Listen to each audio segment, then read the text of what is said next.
നമസ്കാരം. ഏവർക്കും post market റിപ്പോർട്ട്സുകളിലേക്ക് സ്വാഗതം. ഇന്ന് ഓഗസ്റ്റ് 13.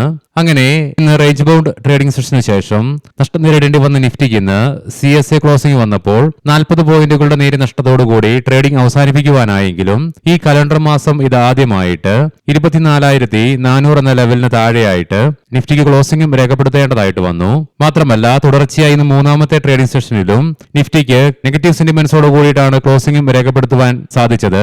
എന്തെല്ലാം കാരണങ്ങൾ കൊണ്ടാണ് തുടർച്ചയായി ഇന്ന് ഏഴാമത്തെ ട്രേഡിംഗ് സെഷനിലും ഇന്ത്യൻ മാർക്കറ്റിൽ കൺസോളിഡേഷൻ തുടരുവാൻ ഇടയാക്കിയതെന്ന് വിശദമായി തന്നെ നമുക്ക് ഈ വീഡിയോയിൽ പരിശോധിക്കാം. ലീഡിംഗ് ആയ ഇൻഡസ്ട്രീസുകളിൽ സെൻസെക്സിൽ ഇന്ന് ക്യാപ് അപ്പ് ഓപ്പണിംഗ് ലഭ്യമായപ്പോൾ നിഫ്റ്റിയില് ഫ്ലാറ്റ് ആയിട്ടാണെങ്കിലും സ്ലൈറ്റ്ലി നെഗറ്റീവ് ആയിട്ടുള്ളതും, അതേസമയം ബാങ്ക് നിഫ്റ്റിയില് ക്യാപ് ഡൗൺ ഓപ്പണിംഗുമായിരുന്നു ലഭ്യമായിരുന്നതും, അതേസമയം ബോർഡർ മാർക്കറ്റ്സിൽ നിഫ്റ്റി സ്മോൾ ക്യാപ്പില് ഗ്യാപ് അപ്പ് ഓപ്പണിംഗും മിഡ് ക്യാപ്പില് ഗ്യാപ് ഡൗൺ ഓപ്പണിംഗുമായിരുന്നു ലഭ്യമായിരുന്നതും. മാത്രമല്ല ഇന്നത്തെ ഓപ്പണിംഗ് റേഞ്ച് തന്നെയായിരുന്നു ഇന്നത്തെ നിഫ്റ്റിയിലെ ഡേ ഹൈയും. ആദ്യ 5 മിനിറ്റിൽ ക്യാനിൽ തന്നെ നിഫ്റ്റിക്ക് 24,400 എന്ന ലെവലിലുള്ള ഗ്രിപ്പ് നഷ്ടപ്പെട്ടു. പിന്നീട് ഉച്ചയ്ക്ക് 12 മണിയോടുകൂടി ഈ ലെവൽ തിരിച്ചു പിടിക്കുവാൻ നിഫ്റ്റിക്ക് ആയെങ്കിലും അധികം നേരം നിലനിൽക്കുവാനുമായില്ല. തുടർന്ന് മാർക്കറ്റിലെ റേഞ്ച് ബൗണ്ട് ട്രേഡിംഗ് ആയിരുന്നു ദൃശ്യമായിരുന്നതും. അതേസമയം സെൻസെക്സിന്റെ ഈ മാസത്തിലെ രണ്ടാമത്തെ ആഴ്ചയിലെ വീക്ക്ലി എക്സ്പയറി ആയിരുന്നു ഇന്ന്. സെൻസെക്സിന് ഇന്ന് നേരിയതാണെങ്കിലും 113 പോയിന്റുകളുടെ നേട്ടത്തോടുകൂടി 78,000 എന്ന സൈക്കോളജിക്കൽ ലെവലിന് മുകളിലായിട്ട് എക്സ്പയർ നടത്തുവാനുമായപ്പോൾ ബാങ്ക് നിഫ്റ്റിക്കും 250 പോയിന്റുകളുടെ അഥവാ 0.5% ഇടിവും നേരിടേണ്ടതായിട്ട് വന്നു. അതേസമയം ബോർഡർ മാർക്കറ്റ്സുകൾക്ക് ഇന്ന് നേട്ടത്തോടുകൂടി തന്നെ ട്രേഡിംഗ് അവസാനിപ്പിക്കുവാനായി സ്മോൾ ക്യാപ്പിന് 0.25%-ലേറെയും മിഡ് ക്യാപ്പിന് 0.15% നേട്ടത്തോടുകൂടിയും ക്ലോസിംഗ് രേഖപ്പെടുത്തി. നിഫ്റ്റി ഐടിക്കും ഇന്ന് 0.39% നേട്ടത്തോടുകൂടി തന്നെ ക്ലോസിംഗും രേഖപ്പെടുത്തുവാനായി. NSEയുടെ അഡ്വാൻസ് ഡിക്ലൈൻ റേഷ്യോയിലും ഇന്ന് ടൈറ്റ് റേഞ്ച് തന്നെയാണ് കാണുവാനായിട്ടും സാധിക്കുക.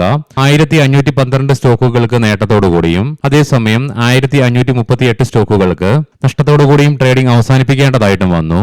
Tata consumer products, TMPV, NTPC, HUL, Shriram finance തുടങ്ങിയ സ്റ്റോക്കുകൾക്ക് ഇന്ന് നിഫ്റ്റി 50-ലെ ടോപ്പ് ഗെയിനേഴ്സ് ആയിട്ട് മാറുവാനായപ്പോൾ Hindalco, ICIC bank, UltraTech cement, Grasim industries, power grid corporation of India തുടങ്ങിയ സ്റ്റോക്കുകൾക്ക് നിഫ്റ്റിയിലെ ടോപ്പ് ലൂസേഴ്സ് ആയിട്ട് മാറേണ്ടതായിട്ടും വന്നു.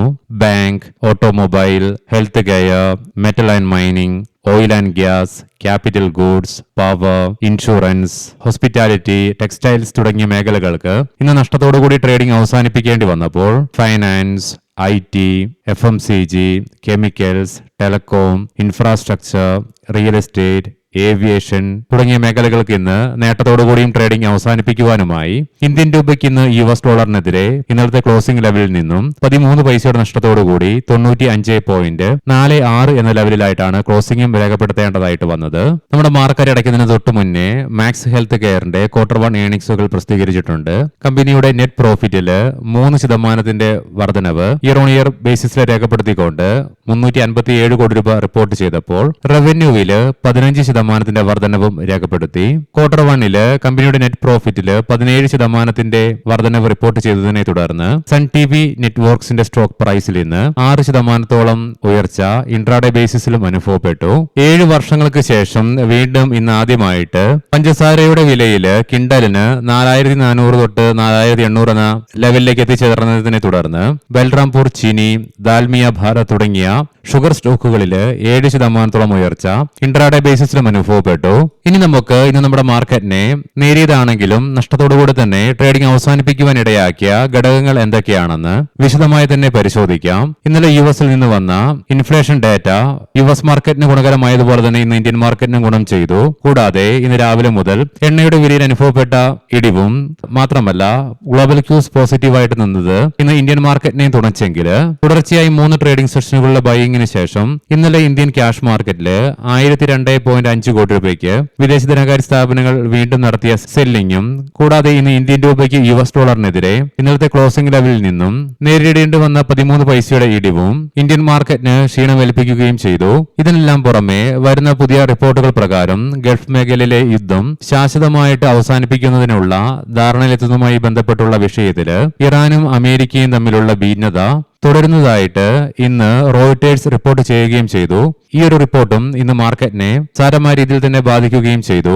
മാത്രമല്ല സെൻസെക്സിന്റെ വീക്കിലി എക്സ്പയറോടനുബന്ധിച്ച് അനുഭവപ്പെട്ട വോൾട്ടാലിറ്റിയും മാർക്കറ്റിന്റെ ഗതിവിധികളെ സാരമായ രീതിയിൽ തന്നെ ബാധിക്കുകയും ചെയ്തു. എന്നാൽ തിങ്കളാഴ്ച 0.66% ഉയർച്ച രേഖപ്പെടുത്തിയ ഇന്ത്യ വിക്സിൽ ഇന്നും 3% ഇടിവാണ് അനുഭവപ്പെട്ടത്. തുടർച്ചയായി മൂന്നാമത്തെ ട്രേഡിംഗ് സെഷനിലും ചൊവ്വാഴ്ച മുതൽ ഇന്ന് വ്യാഴാഴ്ച വരെ 3 ട്രേഡിംഗ് സെഷനുകൾ കൊണ്ട് ഏകദേശം 8% ഇന്ത്യ വിക്സിൽ ഇടിവും രേഖപ്പെടുത്തിയത്. ഗ്ലോബൽ മാർക്കറ്റിലേക്ക് വന്നു കഴിയുമ്പോൾ യുഎസിലെ ഡോ ജോൺസ് ഫ്യൂച്ചർ രാവിലെ ഉണ്ടായിരുന്ന നെഗറ്റിവിറ്റിയെ വൈപ്പ് ഔട്ട് ആക്കിക്കൊണ്ട് 0.5% അഥവാ 112 പോയിന്റുകളുടെ നേട്ടത്തിലാണ് ട്രേഡിംഗ് നടത്തിക്കൊണ്ടിരിക്കുന്നത്. അതേസമയം യൂറോപ്യൻ മാർക്കറ്റ്സിൽ UK മാർക്കറ്റ് 0.31% നഷ്ടത്തോടുകൂടിയും ഫ്രാൻസ് മാർക്കറ്റ് 0.5%, ജർമ്മൻ മാർക്കറ്റ് 0.5% നേട്ടത്തിലാണ് ട്രേഡിംഗ് നടത്തിക്കൊണ്ടിരിക്കുന്നതും. ഇന്ന് ഏഷ്യൻ മാർക്കറ്റ്സിൽ നിന്നും മിക്സ്ഡ് ആയിട്ടുള്ള സെന്റിമെന്റ്സ് ആണ് കാണുവാനായിട്ടും സാധിക്കുക.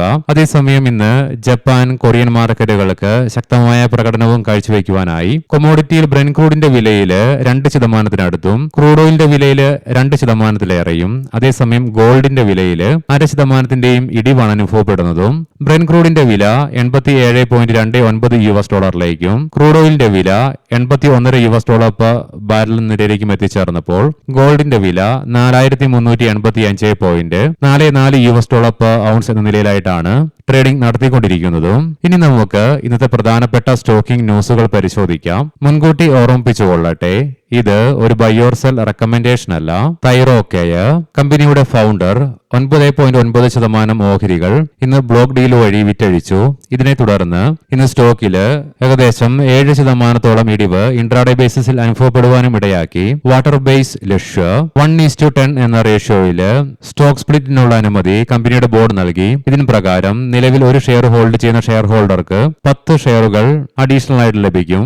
L&T $1.57 ബില്യൺ മൂല്യമുള്ള AI ഡാറ്റാ സെന്റർ കരാർ കമ്പനിക്ക് ലഭിച്ചു. സുവാരി ഇൻഡസ്ട്രീസ് 150 കോടി രൂപയ്ക്ക് ടെക്സ്മാക്കോ ഇൻഫ്രാസ്ട്രക്ചർ ആൻഡ് ഹോൾഡിംഗ്സ് ലിമിറ്റഡിന്റെ ഇക്വിറ്റി ഓഹരികൾ ഏറ്റെടുക്കുന്നതിന് കമ്പനിയുടെ ബോർഡ് അംഗീകാരം നൽകി. NBCC ഇന്ത്യ ലഡാക്കിലെ അടിസ്ഥാന സൗകര്യ വികസനത്തിനായി ഇന്ത്യോ ടിബറ്റൻ ബോർഡർ പോലീസിൽ നിന്ന് 235 കോടി രൂപയുടെ കരാർ കമ്പനിക്ക് ലഭിച്ചു. Motilal Oswal financial services Inox clean എനർജിയിൽ 1,500 കോടി രൂപ നിക്ഷേപിക്കുവാൻ കമ്പനി ഒരുങ്ങുന്നതായിട്ടുള്ള റിപ്പോർട്ട്സ് വരുന്നുണ്ട്. IGL പറയാൻ പോകുന്ന റിസൾട്ടുകളൊക്കെ Q1 ഇയർ ഓൺ ഇയർ ബേസിസിലാണ്. കമ്പനിയുടെ നെറ്റ് പ്രോഫിറ്റില് 32.9% ഇടിവ് രേഖപ്പെടുത്തിയപ്പോൾ റവന്യൂവില് 10.1% വർധനവും രേഖപ്പെടുത്തി. IPCA ലാബ്സ് നെറ്റ് പ്രോഫിറ്റില് 72.5%-ന്റെയും റവന്യൂവില് 20.7%-ന്റെയും വർധനവ് റിപ്പോർട്ട് ചെയ്തു. മിൻഡ കോർപ്പ് നെറ്റ് പ്രോഫിറ്റില് കഴിഞ്ഞ വർഷം ഇതേ ക്വാർട്ടറിൽ 65.3 കോടി രൂപയിൽ നിന്നും ഇത്തവണ നെറ്റ് പ്രോഫിറ്റ് 206 കോടി രൂപയായിട്ട് വർദ്ധിപ്പിച്ചപ്പോൾ റവന്യൂവില് 33.2%-ന്റെ വർധനവും രേഖപ്പെടുത്തി.